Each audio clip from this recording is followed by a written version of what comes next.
Assalamualaikum warahmatullahi wabarakatuh, Mitra Kominfotik dimanapun Anda berada. Senang sekali saya Mila Atiki bisa menjumpai Anda dalam program Kabar Gorontalo Sepekan.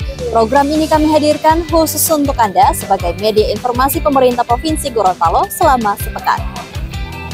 Penjabat Gubernur Gorontalo Rudy Salahuddin menghadiri upacara dalam rangka memperingati Hari Pengayoman ke-79 bertempat di kantor wilayah Kementerian Hukum dan HAM Provinsi Gorontalo, Senin 18 Agustus 2024.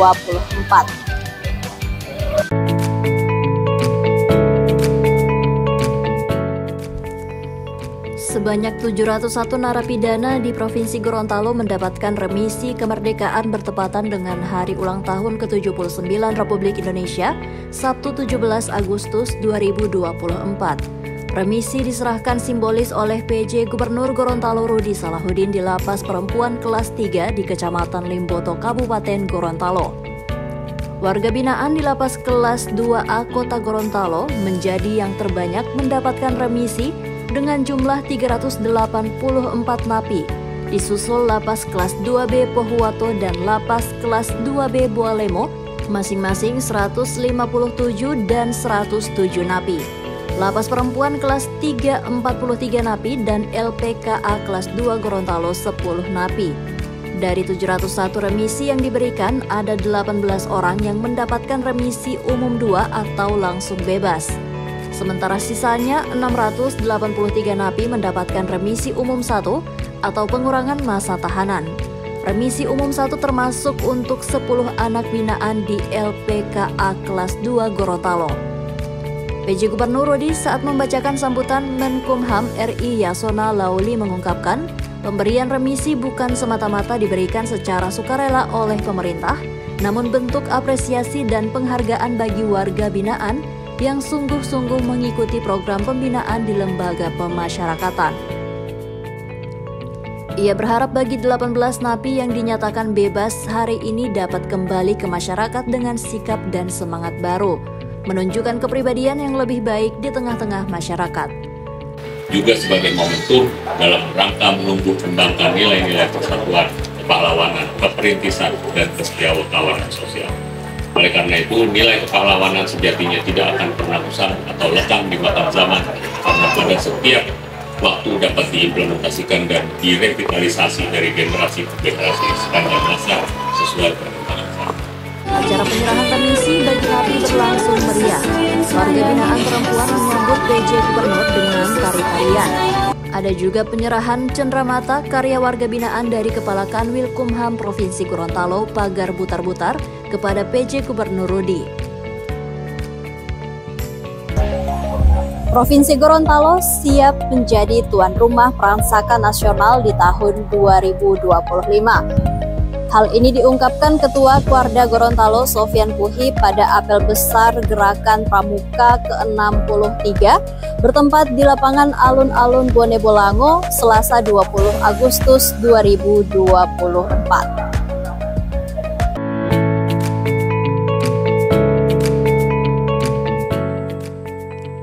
Provinsi Gorontalo siap menjadi tuan rumah untuk penyelenggaraan Pransaka Nasional di tahun 2025.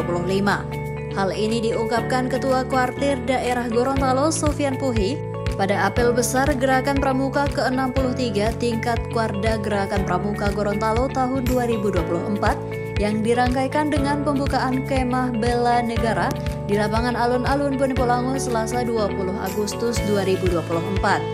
Persiapan Gorontalo menjadi tuan rumah ini juga telah diluncurkan yang ditandai dengan membunyikan sirene oleh PJ Gubernur Gorontalo Rudy Salahuddin, Wakil Ketua Kuartir Nasional Gerakan Pramuka Maijen TNI Mar Purnawirawan Yuniar Lutfi, dan Kakwarda Sofyan Puhi.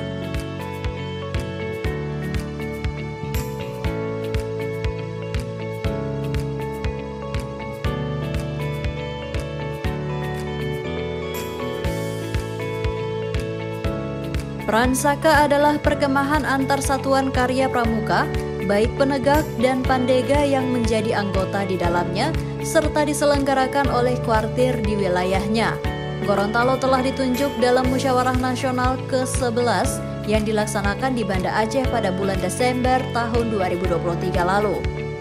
Untuk itu, melalui pelaksanaan Kemah Bela Negara yang saat ini juga dilaksanakan di seluruh Indonesia, diharapkan menjadi bahan monitoring dan evaluasi untuk persiapan peran Saka di Gorontalo nanti.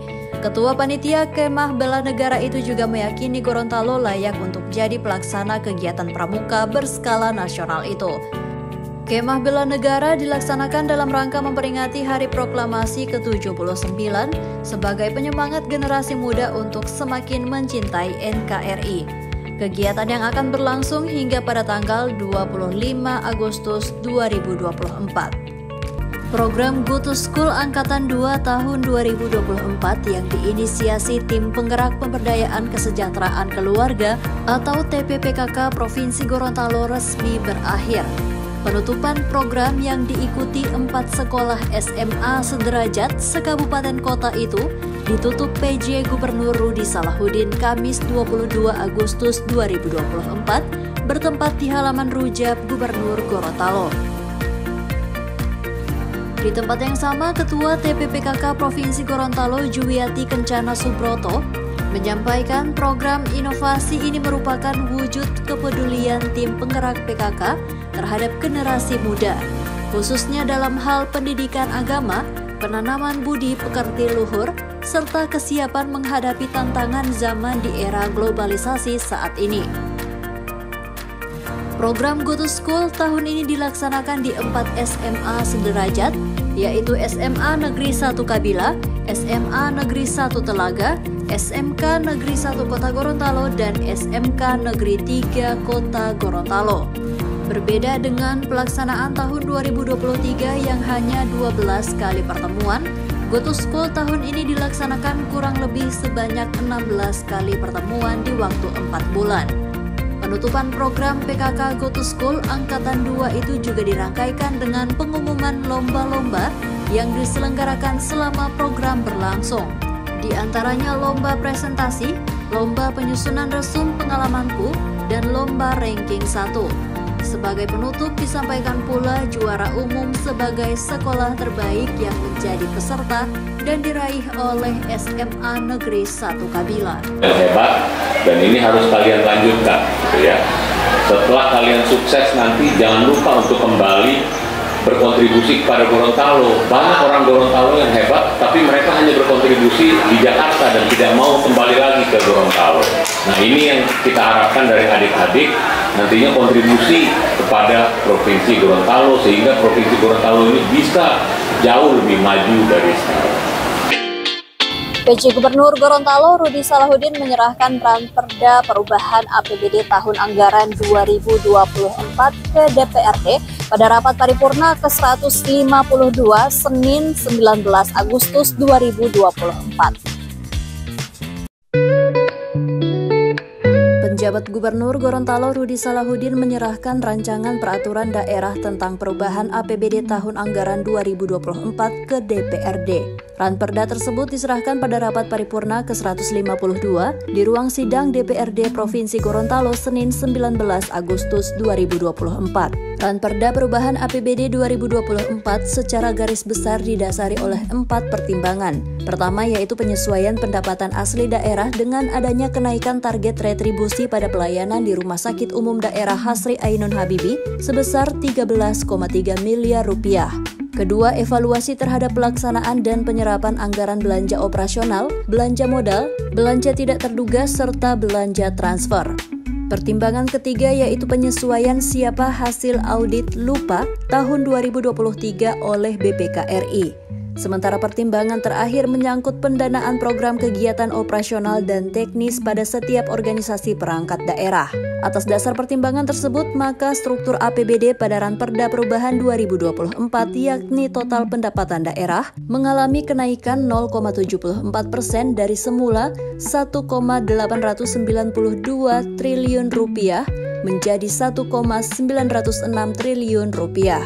Total belanja daerah juga mengalami kenaikan 5,84% dari 1,972 triliun rupiah menjadi 2,087 triliun rupiah. Sementara untuk pembiayaan daerah terdiri dari penerimaan pembiayaan mengalami kenaikan 75,75% dari 97,245 miliar rupiah menjadi 170,905 miliar rupiah. Pengeluaran pembiayaan masih sama dengan APBD induk sebesar 16,935 miliar rupiah, sedangkan untuk pembiayaan bersih sebesar 153,970 miliar rupiah. Agenda perubahan APBD tahun anggaran 2024 pada dasarnya adalah perubahan target kinerja yang terukur dari setiap urusan pemerintah daerah, perubahan proyeksi pendapatan, belanja dan pembiayaan daerah yang dijadikan dasar penentuan prioritas program dan plafon anggaran menurut keputusan pemerintah. Tahun 2024 ini kita diperhadapkan dengan pesta demokrasi pilkada serentak yang membutuhkan alokasi anggaran yang cukup besar serta kesiapan yang matang agar dapat terlaksana dengan lancar, tertib, aman dan kondusif. Di saat yang sama, kita juga diperhadapkan dengan kapasitas fiskal daerah yang rendah, sehingga untuk pemenuhan belanja prioritas tersebut, saya bersama tim anggaran pemerintah daerah atau TAPD mengambil keputusan untuk melakukan rasionalisasi atau pengurangan pada beberapa belanja di tahapan rancangan perubahan uang PPAS yang dibahas dan disetujui bersama pada anggaran DPRD. Forum LLAJ Provinsi Gorontalo menggelar rapat koordinasi yang membahas tentang penanganan area terowongan dan beberapa jembatan pasca operasional ruas Jalan GOR dipimpin langsung oleh PJ Gubernur Gorontalo Rudi Salahuddin. Mitra Kominfotik, demikian informasi terakhir tadi sekaligus menutup jumpa kita pada edisi kali ini. Semoga informasi yang telah kami sajikan dapat bermanfaat dan jangan lupa untuk like, komen, share, dan subscribe channel dari pemerintah Provinsi Gorontalo. Saya Mila Atiki dan tim undur diri. Wassalamualaikum warahmatullahi wabarakatuh dan sampai jumpa.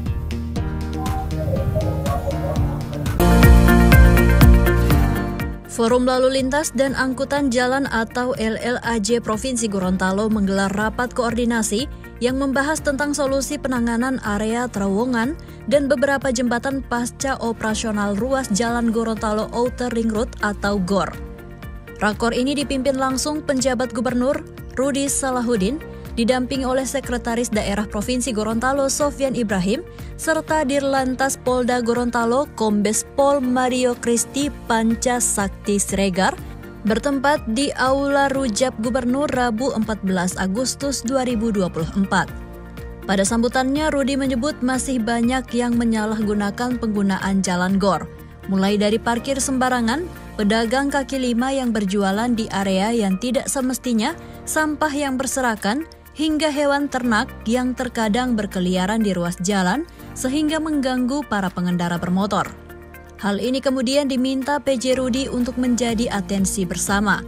Berbagai solusi diharapkan dapat menangani permasalahan tersebut, mulai dari penambahan pemasangan rambu-rambu lalu lintas sampai sosialisasi terus-menerus kepada masyarakat. Ada juga lampu-lampu lalu lintas di perempatan-perempatan besar, utamanya perempatan-perempatan utama, misalnya yang ke arah Gorontalo Utara dan lain sebagainya, karena itu seringkali saya lihat banyak sekali yang melintas dengan kecepatan tinggi. Nah ini kalau sampai terjadi kecelakaan itu luar biasa fatal. Di tempat yang sama, usai rakor berlangsung, Sekda Prof. Sofyan Ibrahim mengungkapkan bahwa sudah ada catatan yang menjadi kesepakatan oleh Forum LLAJ. Di antaranya melakukan upaya pencegahan serta upaya penindakan. Upaya pencegahan dijelaskan Sofyan sudah disosialisasikan kepada masyarakat, sehingga dibutuhkan upaya penindakan kepada masyarakat yang masih saja melanggar. Rest area tersebut dimaksudkan bagi para pengendara yang membutuhkan tempat istirahat ketika melintasi jalan GOR. Tidak hanya itu, rest area ini nantinya diharapkan dapat mengalihkan perhatian masyarakat agar tidak berkumpul di ruas jalan yang dapat mengganggu stabilitas penggunaan jalan GOR.